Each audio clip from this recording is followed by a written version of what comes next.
India prime minister former prime minister mister Imran Khan है, उनकी आज फाइनल बेल पर समाप्त थी। ये तोशाखाना 2 केस था और उसमें सबसे पहले तो मैं आपसे ये शेयर करना चाहूँगा कि इस्लामाबाद हाई कोर्ट में बुशरा आज ज़मानत तोशाखाना 2 में मंजूर हो चुकी है और 10-10 लाख रुपए के मचल के जज साहब ने।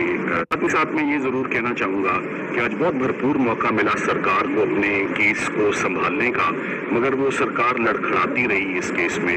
मेरी पहले दिन से ही इस केस पर यह मौक़िफ़ है कि ये केस कभी शुरू ही नहीं होना चाहिए था। ये बड़ा अनफॉर्चुनेट है कि क्रिमिनल लॉ में एक ट्रांजैक्शन को आप बाइफरकेट कर दें, उसकी सब डिवीजन कर दें और एक केस को मुख्तलिफ हिस्से में फ्रेगमेंट करके कभी एक तोहफे की हद तक कभी दूसरे तोहफे की हद तक। इसका मकसद सिर्फ मियाँ बीवी की इनकार्सरेशन और उनकी डिटेंशन को प्रोलॉन्ग करना है। इसका एक ये भी अंदिया था कि केसेस सरकार के पास खत्म हो चुके हैं और अब पीछे रह कुछ नहीं गया, कोई ऐसा मुकदमा नहीं रह गया जिसमें अब उनकी अरेस्ट को या कंटिन्यू डिटेंशन को जस्टिफाई किया जा सके।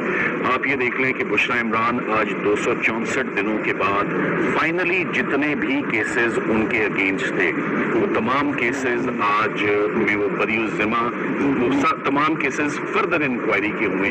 वो ये केस